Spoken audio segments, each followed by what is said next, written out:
Alright, mga minamahal, yes, it's me again, Alicia nyo. Nagbabalik muli para sa ating panibagong video. You know what? This is a very exciting content. Kasi alam ninyo, nasupalpal na eh. Talagang dinumog na. Durog na mga minamahal. Itong si Alan Peter Cayetano, dito nga po kay Yuse Claire Castro, abay ngayon naman kapwa niya, kapamilya niya mismo, ang sumupalpal sa kanya, aray ko. Gumawa ba naman ng sariling konstitusyon? Sabi nga ng ating kaibigang lawyer, Nima, sabi niya, the Constitution does not give senators the power to call for snap election. Let's always check what the law actually says before supporting or spreading political claims. Gumawa ba naman kasi ng sariling konstitusyon itong si lolo mo, Alan Peter Cayetano? So ngayon, sa mga hindi nakakaalam, may call out itong si Lolo. Yan, basahin muna natin yung kay Alan Peter. Sabi niya, people have lost trust in the government and government officials, Honestly, who can blame them? So, here's a thought. What if, ang sabi ng lolo ninyo, what if we all just resign and allow a snap election from the President, Vice President, Senate, and Congress? With one important addition, no incumbent from the above can run for one election cycle. Yan po yung mungkahe ng lolo natin na si Boy 10K ba?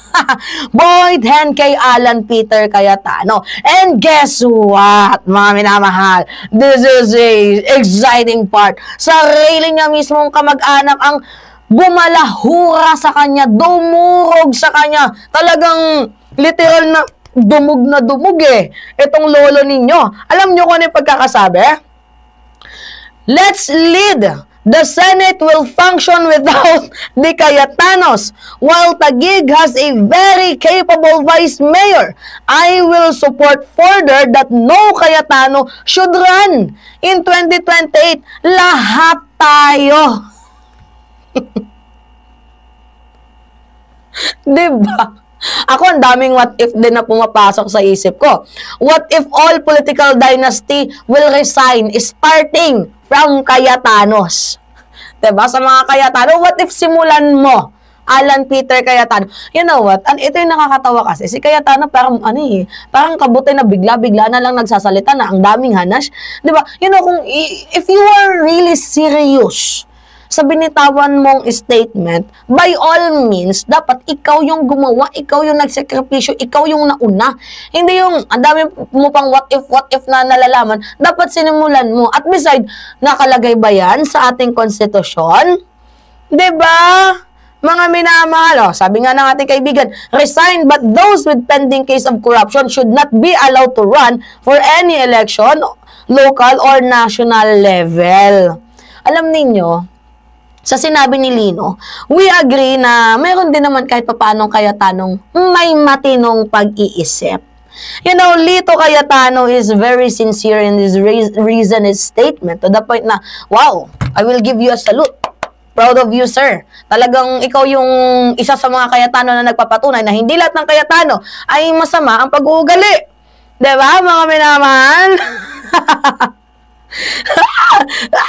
Nakakatawa mang isipin, pero you know, Lolo Peter Cayetano, you should resign first, diba? So, by the way, pangalawa natin pag-uusapan, kasi ang gulo ng mga Cayetano tingnan ninyo tuloy, ang nangyayari din doon sa The Hague, the Netherlands, ang gulo-gulo din, nagmumurahan na sila, mga minamahal.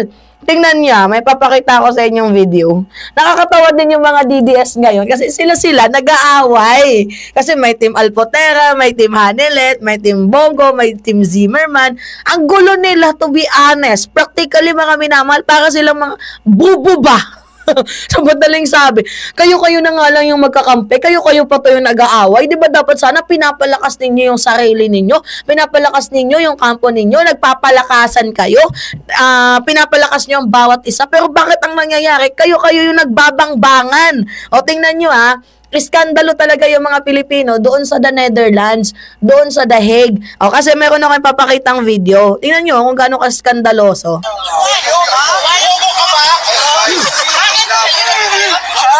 Sa mga naka-live, Gen Z, ang tatapang na nila online. Wait, lang, relax tayo. Wala pa sa side. Wala pagmayari ng lugar ito. Iyo to? Sa'yo to? Sa'yo to? Sa'yo to? Hindi mo mag-away. Ganun ka. Ikaw. Mga minamahal, ang gulo-gulo nila. Kayo-kayo na nga lang yun nandyan. Ang gugulo nyo pa. Alam ninyo, nung nakita ko tong video na to, mga minamahal, naaawa ko sa mga turista. I mean, naaawa ko doon sa mga taong nandoon sa The Hague, the Netherlands, na ang layunin lang nila ay suportahan si former President Duterte. Pero ang nangyayari, imbis na makita nila yung public support, mga away-away ang nakikita natin dyan. You know what, mga minamahal, ano ba yung mapapala ng pagiging palaaway? Kasi may pattern sila eh. Nasirang admin dahil sila yung sumira. Yung unit team, naging Yumi team. Umi team.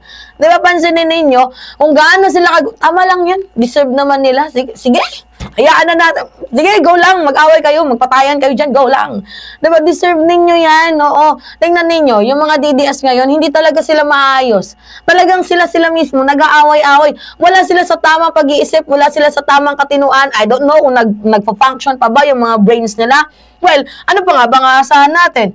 Si Sara Duterte nga na, 'di ba, kabaro niya si Bongo, yung ginagawa niya, inaaway niya. Ano ba bang aasahan natin? Di wala. 'Di ba, pansinin ninyo, ganyan po sila kagugulo, mga minamahal. Kaya nga, Sara, pasensya na, yung mga anak mo nagtatantrums. Kasi ganyan yung pinapakita mong ugali. 'Di ba, kung hindi ka ba naman engot-engot, ikaw na mismo nagpapakita ng tantrums na ugali, di ginagaya ka nila. Ganyan na din sila katatapang sa kapwa nila Pilipino. Tay, tay, gising ka na, tay. Tingnan mo yung nangyayari sa'yo dyan, tay. Diba, tay, anong nangyayari? Tayo, tingnan mo yung nangyayari dyan sa'yo, tay. You know what, mga minamahal? At the end of the day, kasalanan to ni Rocket, ni Maharlika, kung ba't lahat sila nag-aaway-away. At alam nyo, ang ganda nilang tingnan, diba, na sila na lang, konti na nga lang kayo, nag-aaway pa kayo. Ay, di ba naman kayo mga hibang? Okay, sige. Mayroon nag-comment dito. Basahin natin yung comment, My opinion, dapat respect. Kasi kung nire-respeto nila ang desisyon ng bawat isa, dapat, sa umpisa pa lang, they made it clear. Ayaw niya sumali sa mga group. He wanted to give the updates about PRRD to the Filipino people without filter or any consultation. Kahit kanino, dapat nire-respeto na nila yun. You know what, mga minamahal? Hindi naman kasi sila marunong magrespeto eh. Sila lang din yung nag-aaway. You know, their attitude look embarrassing. Diba? Nakakahiya, bulok. Diba, nag-aaway-aaway sila. Iisa na nga lang yung sinusuportahan ninyo. Matanda na nga yung sinusuportahan ninyo. Paglabas nyo, makikita, puro gulo, puro away, kung sakaling makalabas. Diba, mga Diyos ko naman. Baka mamaya, maban na kayo dyan. O hindi ha, nagtatanong lang. Baka mamaya, maban na kayo dyan. Diba, dahil lang, ang bubulokski ninyo. To be honest. Hindi ba kayo nahihiya? Diba? Ganyan yung ginagawa ninyo. Itong sikat na itong sikat na vlogger na si Tio Moreno. Wala ka bang hiya?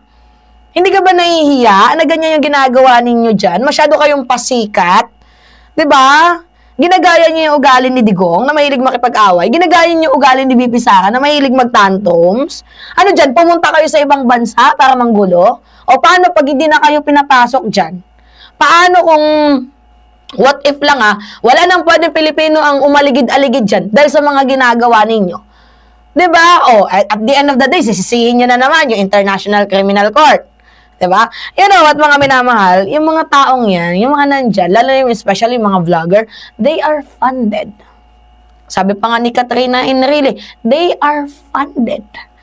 Sino yung mga nagpa-funds dyan? Nandyan si Small Boy, nandyan si China, they are all funded to do that certain things. You know? And alam nyo kung ano yung nakakalungkot dito. Konti na nga lang kayo. Nag-aaway-away pa kayo.